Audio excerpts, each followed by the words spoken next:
I live in a small apartment on the third floor. My room has a big window that looks out onto the busy street.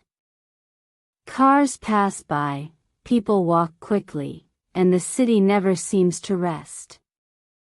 I love sitting by the window with my camera. The light in the evening is soft and warm, perfect for pictures. I cannot speak, but my camera is my voice. When I take a photo, I feel like I am telling a story. I capture smiles, tears, and sometimes secrets. I love to watch the world through my lens. It makes me feel connected, even when I feel alone. One evening, the sky was a mix of pink and orange. I stood by the window, ready to take pictures. My camera pointed at the buildings across the street. Most windows were closed, but one caught my attention. A woman stood there, looking outside. Her hands gripped the window frame, and her eyes seemed full of fear. Behind her, I saw a man. He was shouting. I couldn't hear the words, but his face was red with anger. My hands shook as I pressed the button on my camera. The click was loud in the quiet room. I lowered my camera and stared at the window. Who was this woman? What was happening in that apartment? My heart felt heavy as I looked at the picture on my camera screen. Something was very wrong. I couldn't stop thinking about the woman in the window. Her eyes stayed in my mind, full of fear and sadness. I looked at the photo on my camera again. The man behind her looked angry, his hand raised like he might grab her. My stomach felt tight. I knew I couldn't ignore this. I sat at my desk and printed the photo. Holding it in my hands, I saw more details. Her arm had a dark bruise, small but clear. I felt my chest ache. I wanted to help, but what could I do? I can't speak. I can't call for help. I opened my laptop and searched online for ideas. After reading for a long time, I found a place that helps women in danger. It was a community center not far from my apartment. They had a phone number, but I couldn't use it. Then I saw they had an address too. The next morning, I put the photo in my bag and went to the community center. The building was small and quiet. A kind-looking woman opened the door. She smiled at me, but when I tried to explain with my hands, she looked confused. I felt my cheeks grow hot. Then, another woman came to help. She knew sign language. I showed her the photo and told her what I saw.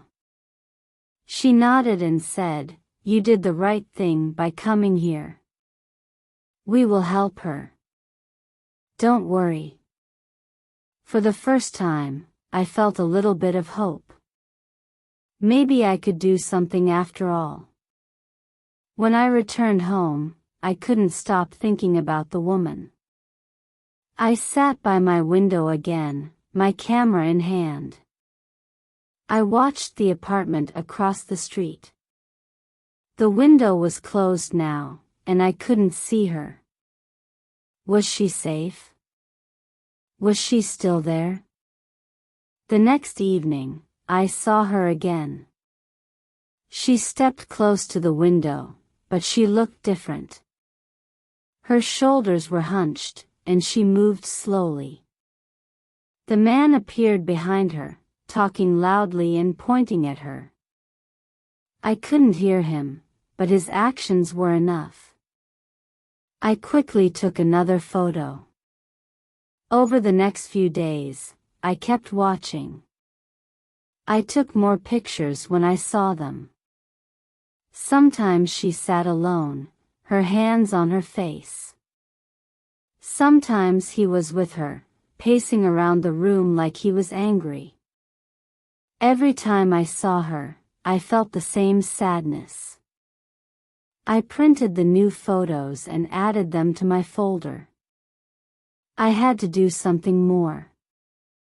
I remembered what the woman at the community center said, "Don't worry, we will help." But I worried anyway. What if it wasn't enough? That night, I saw something that made my heart race. The man grabbed her arm and pulled her away from the window. Her face turned toward me for a moment, and I saw tears. I didn't think. I just picked up my phone and typed a message to the police. I attached the photos and wrote, "There is a woman in danger. Please help her." My hands were shaking when I pressed send.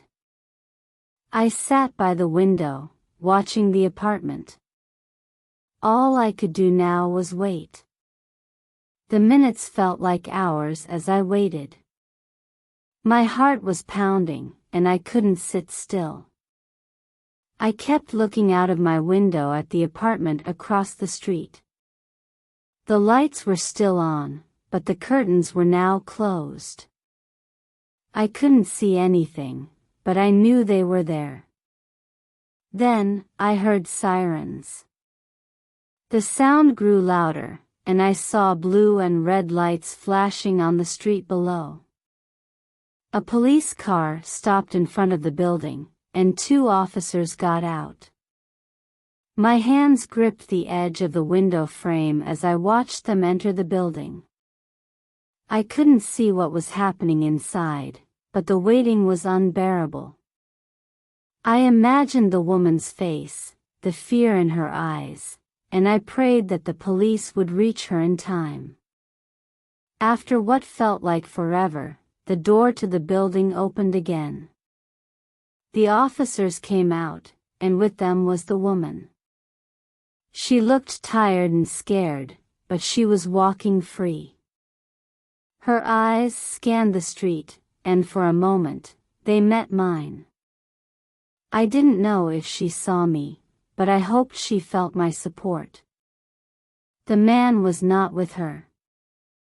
I didn't know where he was, but it didn't matter at that moment. She was safe now, and that was all I cared about. As the police car drove away, taking her to safety, I felt my body relax for the first time in days.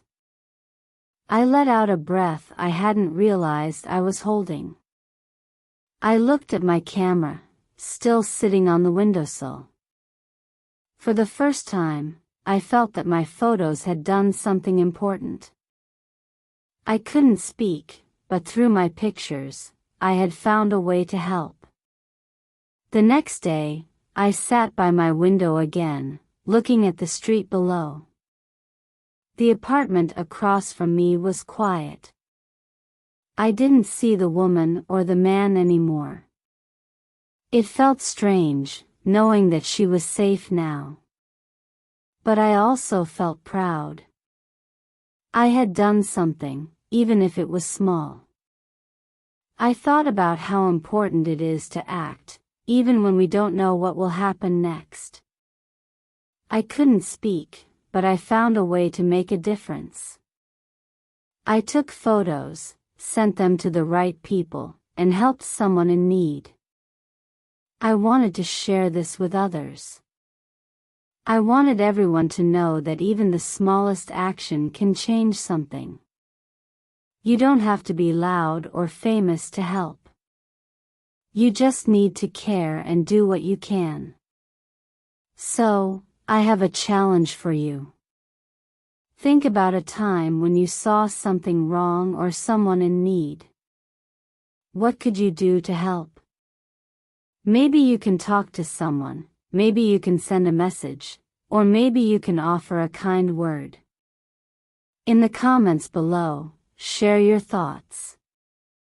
What can we do to help others in our community? Remember, it's not about being perfect. It's about trying. Every little act counts.